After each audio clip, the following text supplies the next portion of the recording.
12-year-old Leo Brandt lived on a small, quiet Earth colony called New Terra 7. He had no parents. He didn't know much about his past. He lived in the children's center, went to school, and loved building small robots from spare parts. Most people thought Leo was just an ordinary boy, but his life was about to change forever. It started on a sunny morning. Leo was working on a solar-powered toy drone when the school alarm suddenly rang. Everyone gathered in the open hall. A large silver spaceship landed right outside the school. It was unlike anything the colony had ever seen. Sleek, shiny, and marked with the golden eagle of the Galactic Empire, it looked powerful and royal. Ship's door opened, and out walked 3 Imperial guards in shining blue uniforms. They stood tall and serious. Then came a woman in a black and gold dress. Her voice was calm but firm. "Where's the boy called Leo Brandt?" she asked. The crowd went silent. Leo stepped forward, nervous and confused. "I'm Leo," he said. The woman smiled slightly. "You are the heir to the Galactic Empire. Please come with us." Gasps filled the air. The teacher stared in shock. Leo blinked. "What? Me?" "Yes," she said. "You are the only child of Emperor Caius Brandt, recently passed. The Empire is now yours." Leo couldn't speak. Didn't even know who his father was, but the woman, Ambassador Viron, showed him proof. A DNA match. It's a secret message left by the Emperor. His heart raced. His mind spun. And within an hour, Leo was on the ship, heading toward a future he could not imagine. The Imperial capital, called Varelia Prime, was the heart of the galaxy. Floating cities, glowing towers, and flying vehicles filled the skies. As the ship approached the royal palace, Leo saw golden domes, crystal spires, and rivers that sparkled in the air. Inside, everything was grand, huge halls. Tall guards, silent servants, and shining walls. Leo felt small. He was taken to a room with a tall ceiling and a big chair in the center. The Imperial AI, a floating orb with a soft voice, greeted him. "Welcome, Emperor Leo. You are now the legal ruler of the Galactic Empire." Leo sat quietly. He didn't feel like an emperor. He still felt like a kid from a small colony. Just then a door opened. A tall woman entered, dressed in white robes with silver patterns. Her eyes were cold and sharp. She was Lady Erilyn Vexa, the Emperor's wife. "You," she said, staring at Leo. "This... child is the heir?" "Yes, Lady Vexa," said the AI calmly. "Blood tests are confirmed. His identity is valid. The Emperor named him his heir before his death." Erilyn's hands curled slightly, but she kept a graceful smile. "How charming," she said slowly.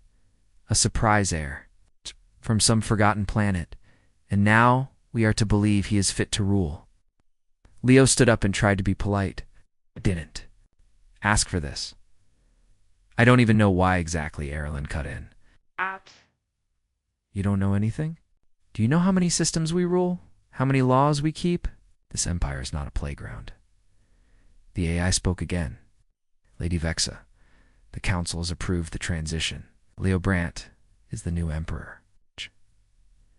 You will serve as regent until his full age is reached." Erilyn's face remained calm, but her eyes burned. "Of course I will guide him. For now." She turned and left the room without another word. Leo sat back down, his heart heavy. The empire was his, but someone powerful did not want him there. The next few days were difficult. Leo tried to learn the rules of the palace. He had lessons in history, diplomacy, and speech. Robots helped him dress. Servants bowed when he passed. But nothing felt real. He missed his small bed, his old school, the tiny robots he used to build. He did have one friend, a small floating assistant called Orion. It looked like a metal sphere with glowing blue eyes. "I don't know what I'm doing," Leo told Orion one night. "I don't want to mess everything up." Orion hovered close. "You don't have to know everything today, Leo. You just have to listen, learn, and be honest. Your father believed in you." "My father?" Leo asked quietly. "Did he ever try to find me?" Orion paused. He wanted to. But there were forces around him, people who didn't want you found, People like Lady Erlin, Leo said softly. Orion did not answer. The next morning, Leo was invited to the Imperial Garden for tea with Erlin. The garden floated high above the city, filled with glowing flowers and silent fountains. Oralyn poured tea and smiled politely. I hope you are adjusting well, she said. Leo nodded. It's a lot. She leaned forward. Let me give you advice. This empire is not built on dreams or hopes. It is built on strength, discipline, and bloodlines. You may have his blood, but you do not have his mind. I'll learn, Leo said quietly. I doubt it, Oralyn whispered. But perhaps the council will decide soon. Leo stared into his cup. He now knew what she was trying to do, and he knew that she would not stop. He looked up and said, Thank you for the tea, Lady Erlin. She smiled again. Behind that smile was a warning, and in Leo's heart something changed. He would not run, would not hide. He would learn. He would try. He would become the emperor his father wanted him to be. The days passed slowly in the imperial palace. Leo Brandt, now the young emperor, was still trying to understand what it meant to rule. Every morning his robot assistant Orion gave him lessons about laws, history, diplomacy, and how to speak in public. But even with help, Leo felt like a small fish in a giant sea. One evening, Leo sat by a long crystal window, watching starships fly across the sky. He held a datapad in his hand, full of rules about trade between star systems. It made no sense. To him, I'll never get this, he muttered. Orion floated beside him. It's not about remembering every rule, Leo. It's about understanding people and what they need. Leo sighed. But what if I make a mistake? What if I ruin everything? Won't, Orion said softly. You are not alone. And you have something many rulers forget, a kind heart. Leo smiled a little. That helped. But not everyone in the palace wanted him to succeed. Lady Oralyn Vexa was calm on the outside. She smiled during public meetings and gave short speeches about loyalty to the empire. But inside, she was angry. She had spent years beside Emperor Caius. She had worked to keep the nobles happy and the systems running. And now, a child from a colony had taken everything. She stood in her private chamber, speaking to her advisor, a sharp-eyed man named Lord Miles. He has no training, she said coldly. No skill, and yet they call him emperor. He's protected by the law and the Imperial AI, Miles replied. We can't remove him directly. No, Oralyn said, but we can guide the law. Gently, she walked over to a wall screen and tapped a few buttons. A secret file opened, showing the High Council's rules of rulership. If the Emperor is found mentally unfit, she said the Council may vote to place control in other hands. You want to make him look unfit? Miles asked. I don't. Need to make him look unfit? Oralyn said with a cold smile. I just need to let him stumble. The Empire will see the truth on its own. Meanwhile, Leo continued his studies. One afternoon, he was taken to the Imperial Archives, a huge underground library filled with ancient records and secret messages from past emperors. It was quiet and peaceful. As Leo walked through the glowing shelves, he found a section marked Personal Logs, Emperor Caius Brandt. Can I see these? He asked Orion. You are his heir, Orion replied. You have full access? Leo opened one of the logs. A small hologram appeared. It showed a tired man with gray eyes and a strong voice. This is Emperor Caius. The recording began. If you're seeing this, then you are my son. I'm sorry I wasn't there for you. Politics, enemies, and time kept me away. But I always wanted to bring you home. Leo listened closely. I chose you as heir because I saw something broken. In this empire, the nobles control too much. The people's voices are lost.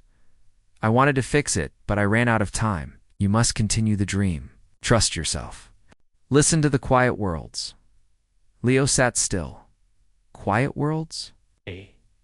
Turned to Orion. What did he mean?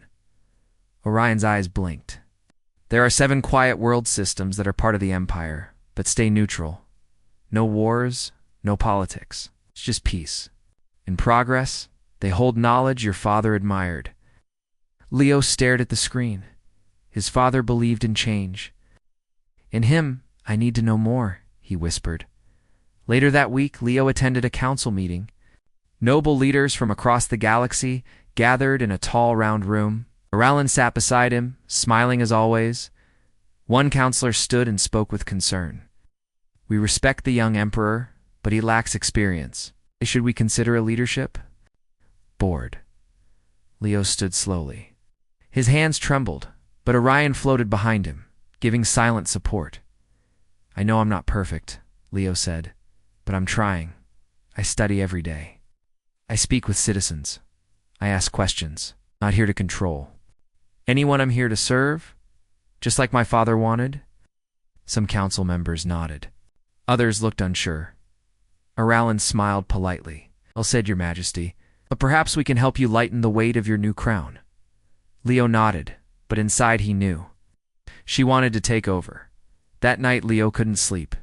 He walked through the garden quietly, thinking about his father's words, the 7 quiet worlds, and Oralin's smiles. He spoke softly to Orion. She's trying to push me out.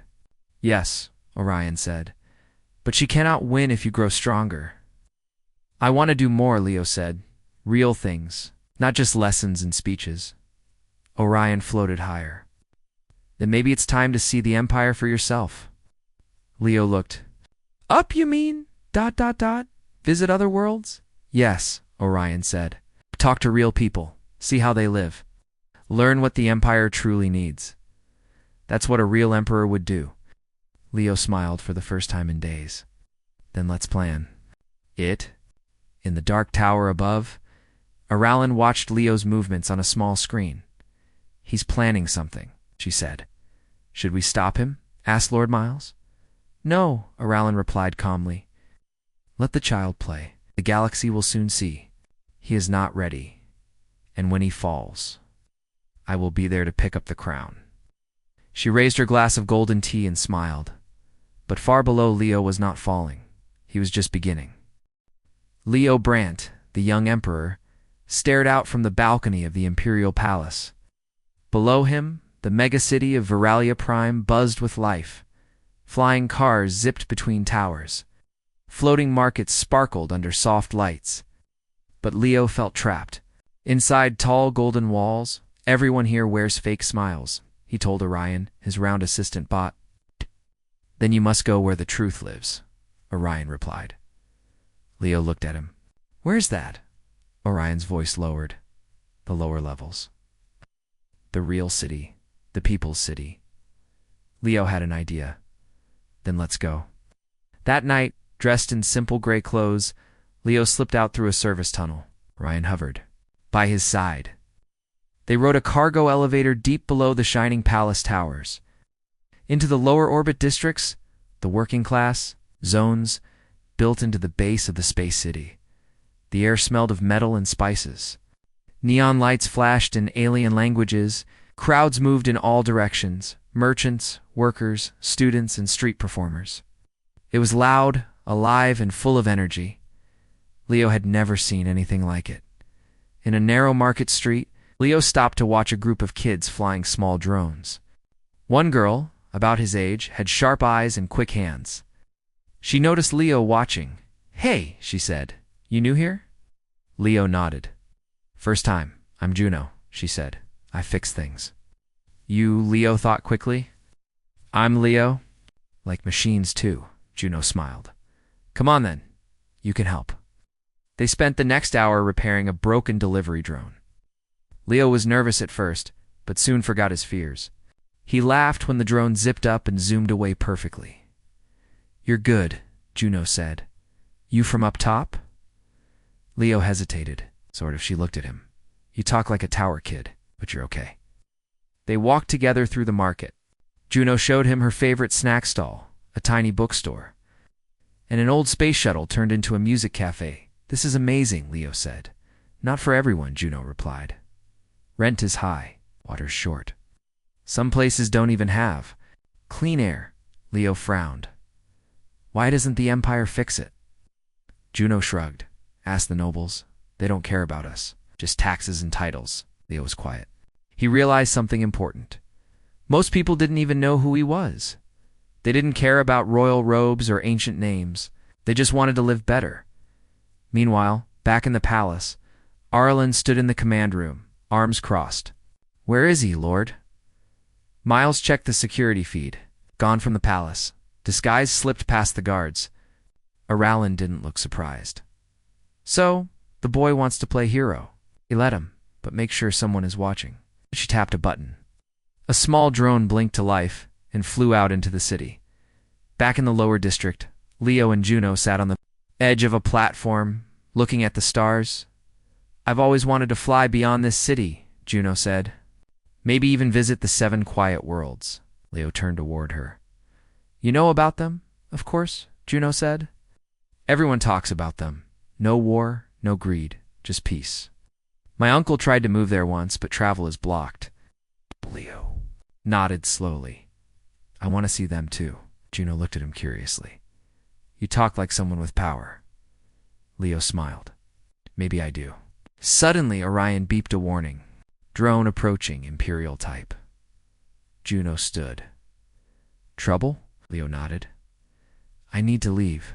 "Wait," Juno said. "You never told me where you're really from." Leo looked at her. He could lure her. Trust her. He chose trust. "The Emperor." Juno stared at him, mouth open. "No way." "It's true," Leo said. "I didn't know until a few weeks ago, but now it's all mine." Ow. "And it's a mess." Juno blinked. Then she laughed. "Of course it's a mess. But hey, at least you came down to see it." Leo smiled. "Will you help me fix it?" Juno nodded. "Someone has to." Leo returned to the palace just before sunrise. Guards looked. Confused, but no one stopped him. In his room, he sat with Orion. "I saw real people," Leo said. "Real lives. They're suffering, while nobles eat golden cakes." "What will you do now?" Orion asked. Leo stood up. "I'm going to make changes. I'm going to make the council listen." Later that day, Leo attended a private meeting. With noble leaders, Oralen sat beside him as usual, pretending to be kind. Leo cleared his throat. "I want to speak about the lower orbit districts." A noble snorted. "He dirty and disorganized. We send enough resources." Leo shook his head. "No, you don't. I've seen it myself." Murmurs spread through the room. "You went there?" Oralen asked, eyebrows raised. "Yes," Leo replied. "In person, without guards." Oralen kept her smile, but her eyes darkened. Leo looked around. "We can't rule from glass towers. If we don't care for our people, the empire will fall. I plan to make changes. I want representatives from all levels of society. Farmers, teachers, engineers." Some nobles whispered in shock. Oralen interrupted. "The emperor is young and eager. But such decisions require time and approval." Leo faced her. "And let's take it to the council." Oralen said nothing, but inside she knew this boy was not weak anymore. That night, Leo stood at the balcony again. This time he didn't feel alone. Juno's words echoed in his mind. "At least you came down to see it." He turned to Orion. "It's not enough to wear a crown. You have to earn it." And now, Leo had a mission. Not just to rule, but to rebuild. The Grand Council Hall was the heart of the Galactic Empire, floated in orbit above Veralia Prime, shining like a crystal crown. Inside, voices of 100 leaders echoed planetary governors, noble lords, and scholars from the farthest systems. They sat in curved rows, dressed in bright robes. Their faces serious. Today was not an ordinary day. Today, Emperor Leo Brandt would stand before the council, and Lady Oralen Vexa was ready to stop him. Leo stood behind a tall podium. He wore a simple black suit, not the royal robe. He wanted the council to see him as a person, not just a title. Beside him floated Orion, his loyal AI assistant. In the front row, Oralen sat with perfect posture, smiling softly. She had already spoken with many counselors in private. She had planted doubts in their minds. He's too young. He's inexperienced. He's just a boy from a forgotten colony. Now it was time for her final move. A council member from the planet Neareth stood. "Before we begin, I wish to raise a concern. The Emperor has left the palace without guards, entered dangerous areas, made policy suggestions without consulting this body. More murmurs. Arlen stood gracefully. With respect, the council should consider the Emperor's mental and emotional state. He is under great pressure. Perhaps too much for a child. Leo felt a chill in the room. He understood no Arlen, didn't want to remove him directly. She wanted to show that he couldn't lead. But Leo had prepared. He stepped forward. I know what you've heard, he began. His voice was quiet but clear, that I'm too young, I'm not ready, that I don't belong here. No one interrupted. They listened. Leo continued. I didn't ask to be emperor. I didn't even know who my father was until a few weeks ago. But now that I do, I want to honor his dream and fix what he couldn't. A large screen behind him lit up, showing video footage. Crowded streets, cracked walls, empty water tanks, lower orbit districts. I went down there, Leo said. I met the people, saw how they live. Many of you haven't. I don't say this to shame anyone, but how can we help our people if we never see their world? Some counselors nodded slowly. Leo stepped aside. I have someone who wants to speak. The screen changed again. This time it showed Juno, his new friend from the lower city. She stood beside a market stand, her hands stained. With Greece, I don't know much about empires, she said. But I know Leo. He listened to us. He didn't act like a ruler. He acted like a real person. That gives me hope. The screen faded. Leo spoke once more. If I must step aside, I will. But before you decide, ask yourselves, do you want another cold ruler who sees numbers and maps, or someone who sees real people? Silence. Then, the council leader, a wise woman named Elda Rin, stood. We will vote, she said. But first, someone else wishes to speak. Everyone turned. A tall man in green robe stepped forward. His face was calm, his eyes kind. I am Varen Sol, ambassador from the 7 Quiet Worlds. Gasps filled the hall. Quiet Worlds rarely sent anyone. Varen bowed. We watched from afar. Emperor Caius hoped his son would be different. We believe Leo is. He looked around. If the Empire truly wants peace, growth, and wisdom, it must support leaders who seek truth even if they are young. Eldarin nodded. Let the council decide. The vote began. One by one, counselors placed their hands over glowing orbs. Blue for confidence. Red for rejection. Orbs lit up across the room. Leo waited. Heart pounding when the last orb glowed. The result flashed across the hall. Confidence in Emperor Leo. 61% Arelon's smile vanished for the first time. Eldarin spoke. The council has spoken. Emperor Leo shall continue his rule. There was light applause. Leo gave a small bow, trying to stay calm, though he was shaking inside. Ilda added. However, given his age, Lady Arelyn Vexa will continue as Corrigant for a limited time. She shall not rule, but may advise. Arelyn forced a smile. Of course, Leo met her eyes. He knew she hadn't given up, but now he had something she feared support. Back in the palace, Leo sat with Orion.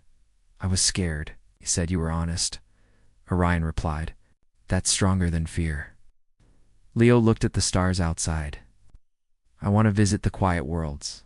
I want to learn from them, and we shall plan it, Orion said. Leo stood tall. The council had tested him, and he had passed. But the real journey was just beginning. The Imperial starship Aegis glided through the stars, leaving the capital behind. For the first time since becoming emperor, Leo Brandt was leaving the core systems of the Empire. His destination was special, the 7 Quiet Worlds, a group of peaceful planets that followed their own path. These worlds were part of the Empire, but never involved in war or politics. They had no royal palaces, no noble families, yet they were known for science, invention, and kindness. Leo wanted to see them with his own eyes. Inside the ship, Leo sat near the window, watching the stars flash past. Are you nervous? Asked Orion, his floating AI assistant. Yes. Leo said honestly. I've never led anything before. What if they don't like me? Orion replied, they don't need to like you. They just need to see who you truly are. Leo nodded. I'm not going there to command, I'm going to learn. Just then, a message came through the ship's main screen. A woman with silver hair appeared. Greetings, Emperor Leo. I am Director Sira Lin of Quiet World 5. We welcome your visit. Leo smiled. Thank you. I look forward to learning from your people. As the ship landed on the planet, Leo was surprised.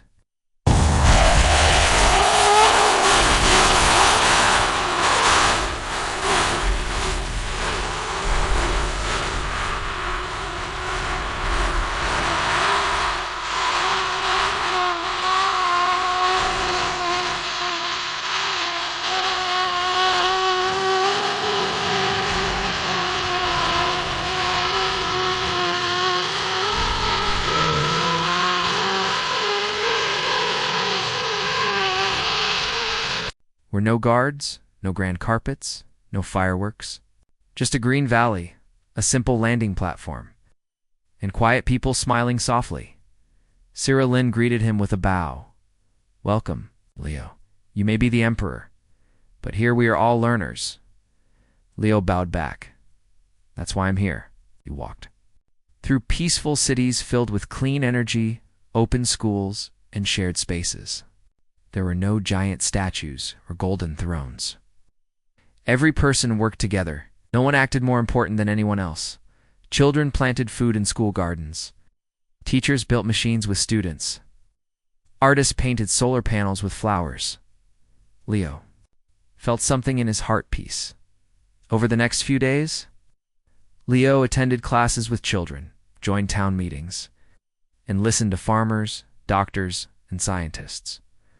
One inventor showed him a gravity tool that could move heavy objects using just thought. Another woman introduced a new method of growing food in space using light and air. Leo asked, why aren't these things used in the rest of the empire? Sira Lin explained, because many noble worlds don't listen. They like power more than progress. Leo sighed. That has to change. She looked at him, and be the one to change it. Back on Varelia Prime, Lady Aralyn Vexa watched Leo's trip with growing concern. She stood in her garden, surrounded by silent guards. He is gaining attention, she said to her advisor, Lord Miles. The people like him now, even the council. Is unsure? Miles frowned. Should we interfere? No, Aralyn said. Not yet. He'll return with ideas. That's when we strike. Let him speak then. Let him be silenced. On Quiet World 7, Leo sat around a fire with local thinkers. Awan asked him, why did you come here?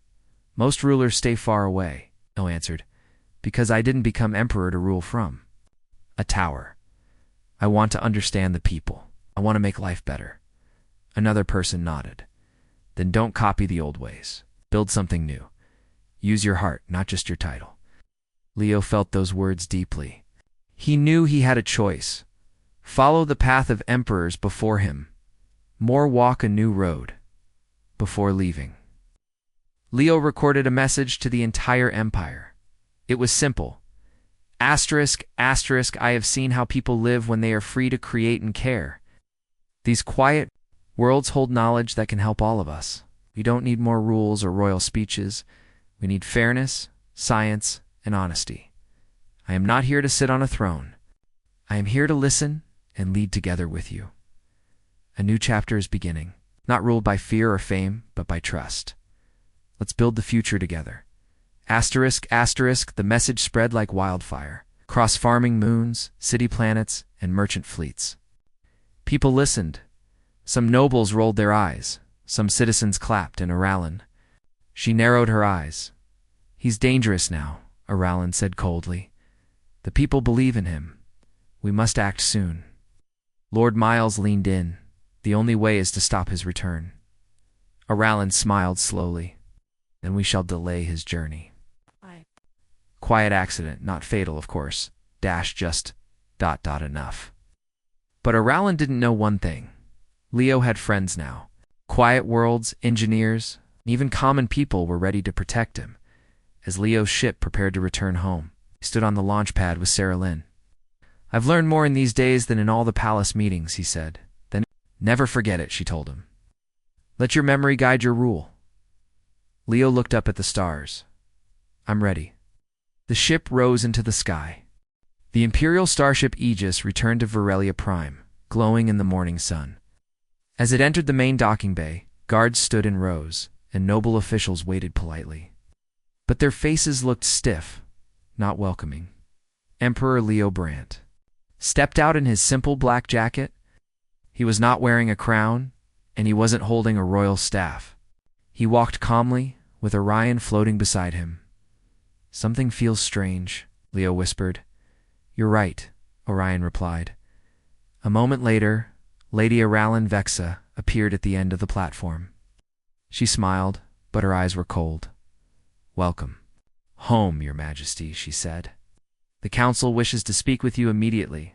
Leo nodded. Of course, but he could feel that something was wrong. Inside the High Council Hall, the room felt colder than usual.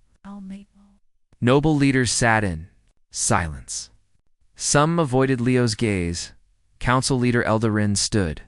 "There have been concerns," she said, "that your time on the Quiet Worlds has changed your leadership style. Some believe you now speak against tradition." Leo stepped forward. "Yes. I speak for progress, not tradition.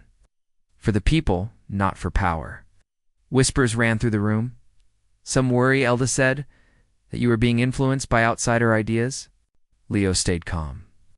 "I listen to scientists, teachers, and builders. Isn't that what a leader should do?" Before Elda could speak again, Aralyn stood. "Enough," she said with false kindness. "Let the boy rest. He must be tired from his trip." She looked at Leo. "We will discuss this later. Privately." That night, in the palace tower, Aralyn invited Leo for tea. She poured it herself and sat across from him on a silver couch. "You are clever," she said slowly. "Too clever." Leo didn't touch the tea. "I just spoke the truth." "You spoke like a rebel," Aralyn replied. "The Empire does not need rebels. It needs order." Leo looked at her calmly. "Order without care is just control." Aralyn's smile faded. "I offered to help you. I protected you, but you chose to walk away." Leo stood, because you never wanted to help. You wanted to rule. Aralyn's voice turned sharp. "You will not last, child. The nobles don't want change. The council doesn't trust it." "I don't serve the nobles," Leo said firmly. "I serve the people." He walked away, leaving Aralyn alone with her cold tea. The next morning, Leo called for a special broadcast, one that would reach every planet in the Empire, in front of a simple silver backdrop. He stood tall and spoke directly to the galaxy.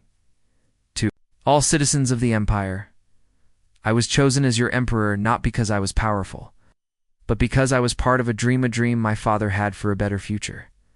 I have traveled to the Quiet Worlds. I have seen what is possible when we work together, when we listen, when we lead with kindness. The Empire must change.